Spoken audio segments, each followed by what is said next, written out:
नमस्कार, मैं हूं अनुराग मालवी और मुद्दे में दम है में एक बार फिर आपका स्वागत है। मुद्दे में दम है में आज हम बात करेंगे मध्य प्रदेश के शासकीय अस्पतालों में हो रही प्राइवेट एजेंसियों द्वारा पैथोलॉजी जांच की। दरअसल इसमें सिर्फ मनमानी फीस ही नहीं वसूली जा रही, बल्कि इस जांच पर कई सवाल खड़े हुए हैं। हद तो यह है कि बड़ी बड़ी सरकारी एजेंसियों ने इस पूरी प्राइवेट एजेंसी यानी कि साइंस हाउस पर छापा मारा, कर चोरी पकड़ी और इन तमाम जांचों आरोपों के बावजूद ये प्राइवेट एजेंसी, ये ग्रुप लगातार अभी भी काम कर रहा है और सवाल उठ रहे हैं इस पूरी व्यवस्था पर कि आखिर क्यों इतनी मेहरबानी इस पूरे ग्रुप पर हो रही है। इसी मुद्दे पर हम बात करेंगे अपने मेहमानों के साथ। सबसे पहले हम उनका परिचय कराते हैं। जो मेहमान हमसे जुड़े हुए हैं, हमारे साथ में है डॉक्टर अभिजीत विश्नोई जी। उनका हम स्वागत करते हैं। डॉक्टर अभिजीत विश्नोई जी जबलपुर आईएमए के पूर्व अध्यक्ष हैं। हमारे साथ शिवम शुक्ला जी हैं, भारतीय जनता पार्टी के प्रवक्ता। आपका स्वागत है सर।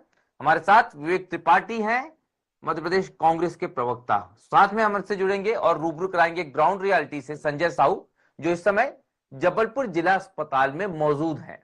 लेकिन सबसे पहले डॉक्टर अभिजीत के पास चलते हैं, क्योंकि मामला थोड़ा सा तकनीकी है, थोड़ा सा करप्शन का है। लेकिन पहले टेक्निकल पॉइंट समझ लेते हैं कि जिस तरह से साइंस हाउस जांच कर रहा है, हर पूरे प्रदेश के जिला अस्पतालों में खास तौर पे लैब टेक्नीशियंस हैं, पैथोलॉजिस्ट हैं, इसके अलावा लैब असिस्टेंट्स हैं, तो ये तमाम स्तर का स्टाफ मौजूद है। जरूरत क्यों पड़ी सबसे पहले साइंस हाउस की, ये समझना चाहेंगे डॉक्टर अभिजीत विश्नोई जी से। और उसके बाद ये भी समझना चाहेंगे कि इन सब के बावजूद इतनी बड़ी जो दरें हैं, मतलब लगभग सभी की दरें जो जांचों की है, जो सरकार से वसूली जाती है, उन दरों के बावजूद भी ना तो मरीजों को विश्वास है इस पर और ना ही खुद शासकीय मशीनरी को। अभिजीत जी, सबसे पहले ये जो व्यवस्था है इसको आप कैसे देखेंगे? जी नमस्कार। सबसे पहले तो आपको धन्यवाद, आपके चैनल को धन्यवाद, आपने ये मुद्दा उठाया है। ये पूरी व्यवस्था जो है, देखिए, अगर मैं एक एज अ डॉक्टर भी सोचूं, चाहे प्राइवेटली हो चाहे सरकारी तौर पे, एक पैथोलॉजी लैब का ये जो कंसेप्ट इनने दिया हुआ है आउटसोर्सिंग का, इसमें मशीन्स जो है वो बाहर की लैब के द्वारा लगवाई गई है। मशीन में कुछ इस्तेमाल होते हैं केमिकल जिनको रिएजेंट्स बोला जाता है, ये वो बाहर की कंपनी प्रोवाइड करती है। लेकिन बाकी इससे जुड़ा हुआ मैन पावर हो, यानी पैथोलॉजिस्ट हैं, टेक्नीशियंस हैं, या फिर बाकी और भी कुछ जगह की बात है, ये सारी अभी भी सरकारी व्यवस्था ही है। तो आपके चाहे टेस्ट जितने भी करवा रहे हो वो सरकारी डॉक्टर्स ही कर रहे हैं। नहीं, मैन पावर जो है उन कंपनीज का जो लगा हुआ है, मैं जैसे आपको यहाँ जबलपुर के मेडिकल कॉलेज हो, विक्टोरिया जो है हमारा जिला चिकित्सालय, या एल्गिन है, मैं उसके बारे में आपको जरूर कंफर्म जानकारी दे सकता हूँ। इसमें उनकी तरफ से जो स्टाफ लगा हुआ है वो बहुत ही डिफरेंट लेवल का, जैसे एक मैनेजिंग लेवल के टेक्नीशियन स्टाफ्स लगे हुए हैं, या फिर यहाँ का जो ब्लड बैंक चलता है सरकारी, उसका कुछ एक टेक्निकल स्टाफ के, नॉन टेक्निकल स्टाफ जो है, जैसे ड्राइवर्स वगैरह ब्लड बैंक्स के लिए लगे हुए हैं, ये सब लगे हुए हैं। लेकिन रिपोर्टिंग्स वगैरह कहा जाए तो ये अभी डॉक्टर्स जो मेडिकल कॉलेज विक्टोरिया यहाँ पे ऑलरेडी पदस्थ पैथोलॉजिस्ट हैं, ये वही लोग कर रहे हैं। टेस्ट जो है इसी मशीन्स पे हो रहे हैं। हाँ, कुछ टेस्ट जो कि रेयर टेस्ट होते हैं, जो कि इन कॉमन मशीनरीज पे नहीं होते, वो जरूर बाहर जा रहे हैं, पर वो होते भी कम हैं। इसमें अच्छी बात यह है कि लैब्स के पास इतनी सारी मशीनें उपलब्ध हो गई हैं, पर खराब बात इसमें साथ में यह भी है कि ये बहुत ज्यादा महंगी मशीनें नहीं हैं। हमारी सरकार सशक्त है, हमारा डिपार्टमेंट सशक्त है कि अगर एज अ बिजनेस प्रोजेक्ट भी देखा जाए, भाई एक महीने में सिर्फ एक अस्पताल से कम 1 लाख से ऊपर का पेमेंट तो बनता ही होगा, अपन ज्यादा नहीं भी बोले तो। किसी भी बिजनेस को रिटर्न ऑफ इन्वेस्टमेंट के तौर पे भी देखें तो इतना सारा सरकारी पैसे को बचाया जा सकता है। भाई आप एक बार वो मशीनें खरीद के लगा दें, उसके बाद तो सिर्फ रिएजेंट कॉस्ट ही आता है। और जिस हिसाब से सरकारी महकमे में मरीज हैं, इतना हैवी अमाउंट जो अपन प्राइवेट लैब्स को पे कर रहे हैं, उसकी जगह हम यहीं की ही मशीनों की उसकी किस्त भी चुका देंगे तो आपको बहुत इजीली निकल आएगा। तो एज अ बिजनेस प्रोजेक्ट देख लीजिए, एज अ प्राइवेट मतलब गवर्नमेंट की तरफ से सेवा देख लीजिए, सभी में सरकार के पास उसकी खुद की मशीनरी होनी चाहिए। जैसे अभी एक बहुत अच्छा कदम उठाया था कि एमआरआई मशीन, सीटी स्कैन की जो मशीन्स हैं, वो सरकार ने कहा कि हमने बहुत सालों से आउटसोर्स कर रखा है, अब ये हम अपनी खुद की लगाएंगे। ये बहुत अच्छा और बहुत बड़ा कदम था। तो जब आप करोड़ों महंगी एमआरआई और सीटी मशीन लगा सकते हैं, तो सारा लैब का इक्विपमेंट भी जोड़ लिया जाए तो शायद 1-1.25 करोड़ से ऊपर नहीं आएगा किसी एक इंस्टीट्यूट का।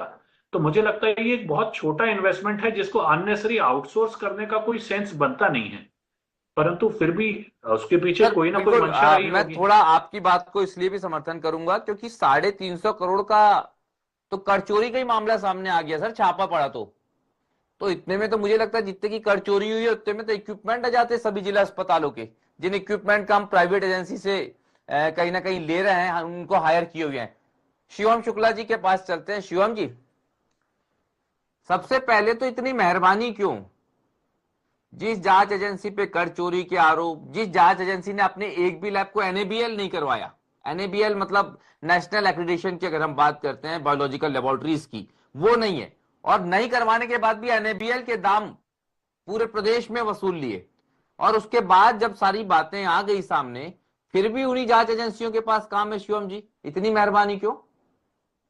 देखिए अनुराग जी, सबसे महत्वपूर्ण चीज यह है कि अगर कहीं पर भी कोई वित्तीय अनियमितता का विषय रहा है तो उसको संज्ञान में लेते हुए उस पर जांच को करवाने का काम किसकी सरकार ने किया? केंद्र से प्रदेश तक की हमारी सरकार है, यहाँ तक कि नगरीय निकाय में भी भारतीय जनता पार्टी के प्रतिनिधि बैठे हुए हैं।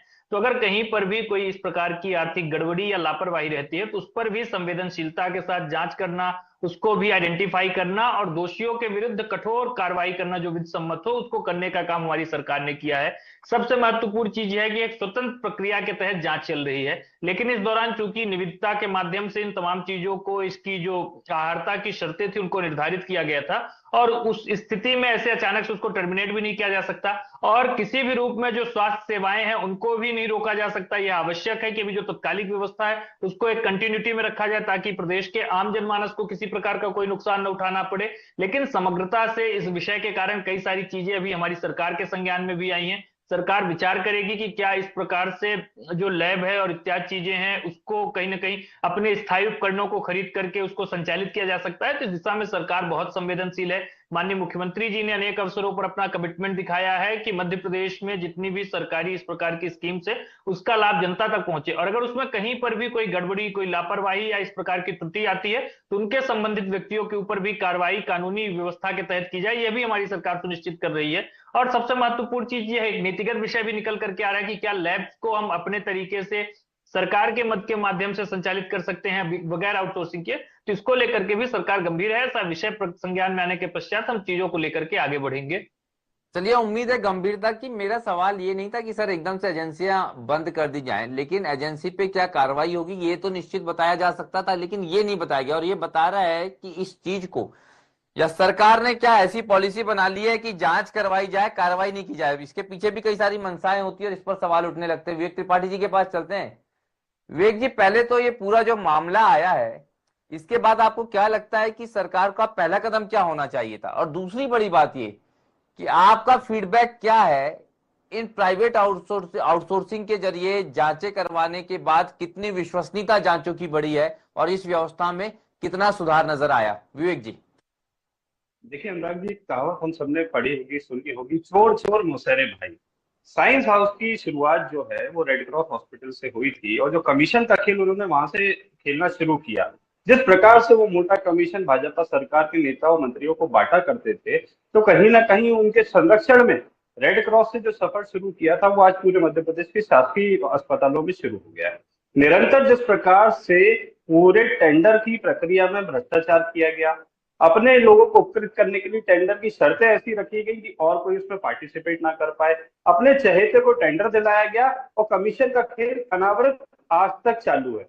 जिस प्रकार से निजी कंपनी है उनकी जांच की दरों में जो जमीन आसमान का अंतर है, आज जब हम उस पर प्रश्न चिन्ह लगाते हैं, जब हम उसकी शिकायत करते हैं, तो जांच एजेंसी कह रही है कि भैया हमारे तो टेंडर में शर्तें थी, सरकार ने स्वीकार की। तो क्या सरकार की गलती है कि एक ही जांच आपके दो संस्थानों में अलग अलग दरों पे हो रही है? कई जांच तो ऐसी है जिनकी कोई वजह नहीं है कि ये होनी चाहिए, डॉक्टर भी नहीं लिख रहे, उसके बाद भी अगर ये जांच हो रही है। मुझे तो ये तक पता चला है कि शासकीय अस्पताल में सुबह कोई पेशेंट एडमिट हुआ, उसको दिन में एचआईवी की जांच कर ली, फिर शाम को एचआईवी की जांच कर ली। एक ही पेशेंट की दो दो बार दिन में एचआईवी की जांच कर ली। क्यों कर ली? कमीशन चाहिए।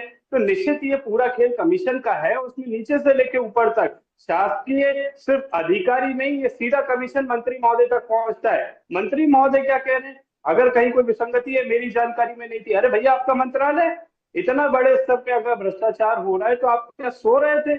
अब अपना पल्लू बचाने के लिए आप कह रहे हैं कि हमने कार्रवाई करी है। निरंतर शिकायत की जा रही है, सालों से शिकायत की जा रही है कि इनको जिस प्रकार से ये शासकीय खजाने में चूना लगा रहे हैं, ये भ्रष्टाचार कर रहे हैं, करोड़ों अरबों रुपए का भ्रष्टाचार हो रहा है, इस पे अंकुश लगाइए। ये जनता का पैसा है, ये वो पैसा है जो निरंतर सरकार कर्जा लेकर इकट्ठा कर रही है। निरंतर जो कर्जा बढ़ता जा रहा है, ये एक और क्यों बड़ी बढ़ रहा बात है? जोड़ दें कि HIV की जांचों का जिक्र आता है तो वो दरअसल ICTC करती है, और ICTC में बड़ी उपलब्धि यह है कि जो सरकारी ICTC हैं उनने तो अपना NABL का तमगा हासिल कर लिया अपनी व्यवस्थाओं से, उनकी तो कहीं तारीफ हुई नहीं।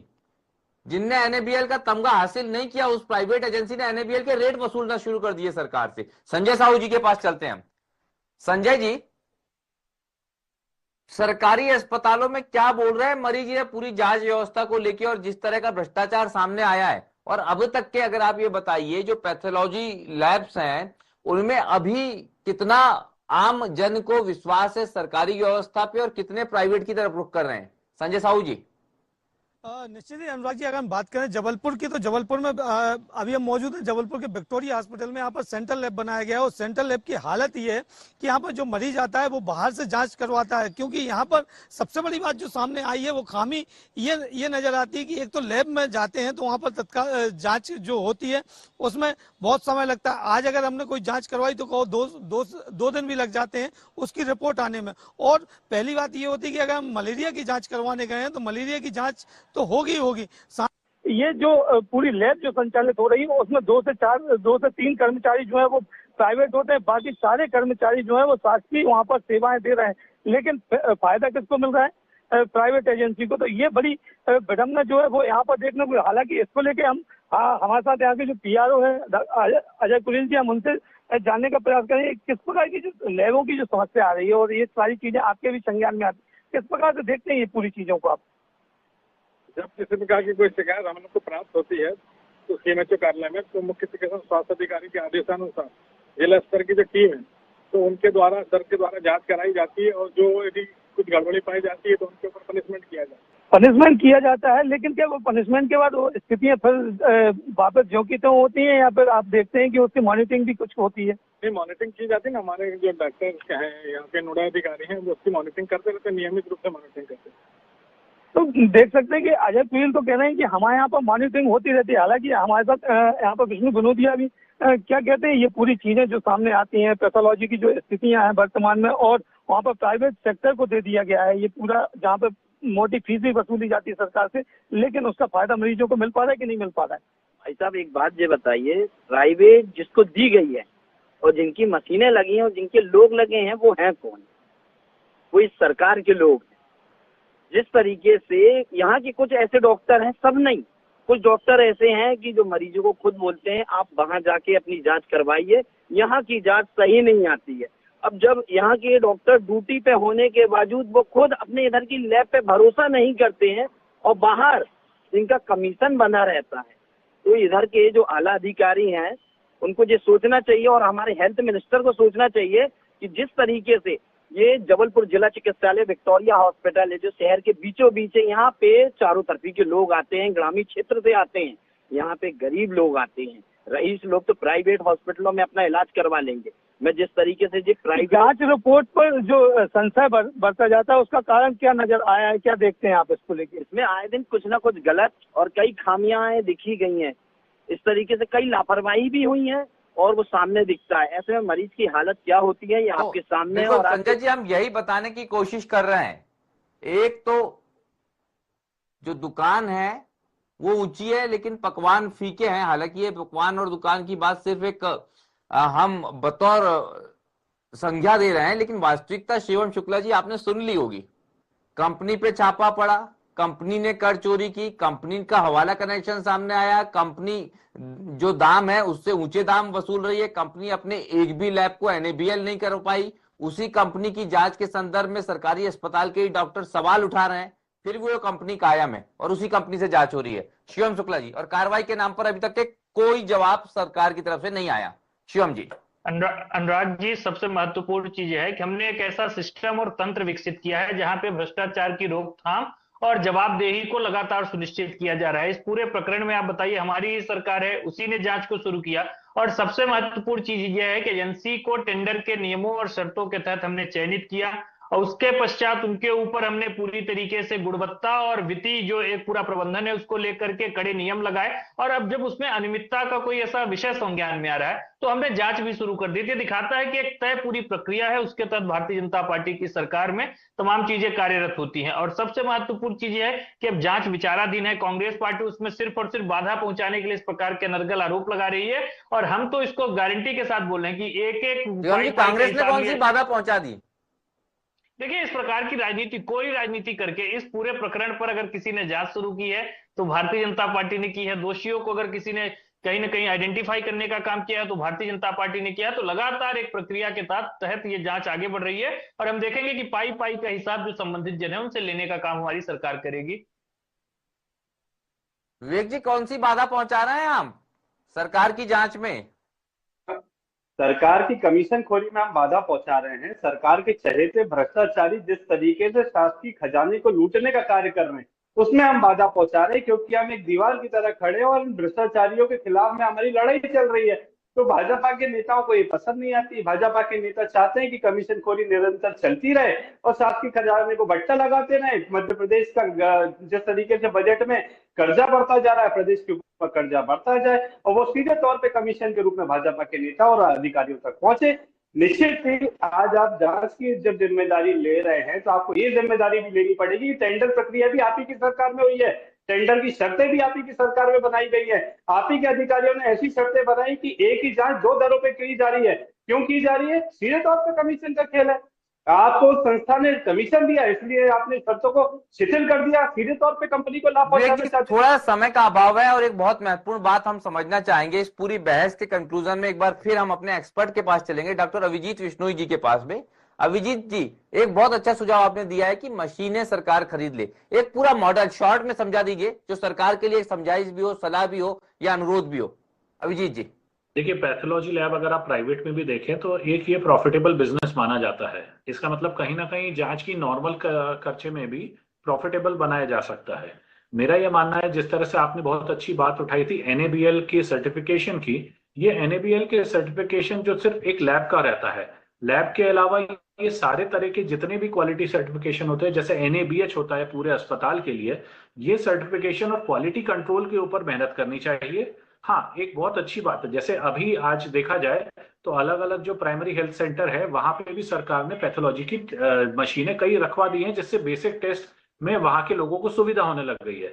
जरूरी बात इसमें यह है, जो आपके साहू साहब के बाद साथ भी जो व्यक्ति थे वो बोल रहे थे कि टर्न अराउंड टाइम, यानी अभी मैंने सैंपल दिया है तो जैसे प्राइवेट में वो आ जाती है, कई बार 1 से 2 घंटे में भी रिपोर्ट आ जाती है, पर सरकारी में मिनिमम वो नेक्स्ट डे आती है, क्योंकि उसको एक लंबा प्रोसेस करना रहता है। कोशिश होनी चाहिए कि ये टर्न अराउंड टाइम कैसे कम हो जाए, ताकि दूर दराज से, जैसे कई बार मरीज गांव खेड़े से भी आते हैं, उनके पास रात रुकने की व्यवस्था नहीं होती है, 2 चक्कर लगाना भी उनको आने जाने का भाड़ा भारी पड़ जाता है। तो ऐसे में अगर टर्न अराउंड टाइम कम होएगा, हम उस सुविधा को बढ़ाएंगे। भाई, अगर आपने प्राइवेट से मदद ली है तो क्या आपने इस टर्न अराउंड टाइम को कम कर दिया है, या उसकी किस तरह की सुविधा बढ़ाई है पेशेंट की? मरीज के लिए तो कोई सुविधा नहीं बढ़ी, स्टाफ, डॉक्टर सब वहां ऑलरेडी मौजूद था। तो अगर सिर्फ मशीन का खर्चा करना है तो एक बार सरकार कर ले। जरूरी इस बात का है कि हर संस्था को क्वालिटी कंट्रोल पे बहुत जरूरी ध्यान देना चाहिए। बिल्कुल अभिजीत जी, यहां पर क्वालिटी कंट्रोल पर ध्यान नहीं हो रहा, यहां पर जो ध्यान है पूरा की पूरा वो तो क्वांटिटी पर है। और दूसरा, जितनी क्वांटिटी बढ़ेगी उतना कमीशन बढ़ेगा, कमीशन बढ़ेगा तो बहुत सारे लोगों में बटेगा, और ये बटने वाली व्यवस्था ने ही इस पूरी की पूरी व्यवस्था को खराब कर रखा है। लेकिन उम्मीद है, जैसा कि शिवम शुक्ला दावा भी कर रहे हैं कि हमारी सरकार ने जांच शुरू कराई है, कार्रवाई भी होगी और व्यवस्थाएं भी बदलेगी। क्योंकि समय का अभाव है तो हम अपने सभी मेहमानों का करते हैं धन्यवाद। हमारे साथ शिवम शुक्ला जी जुड़े, आपका धन्यवाद। हमारे साथ संजय साहू जी जुड़े, आपका धन्यवाद। विवेक त्रिपाठी आपका, और साथ में डॉक्टर अभिजीत विश्नोई। आप सभी मेहमानों का करते हैं धन्यवाद। मुझे दीजिए इजाजत, नमस्कार।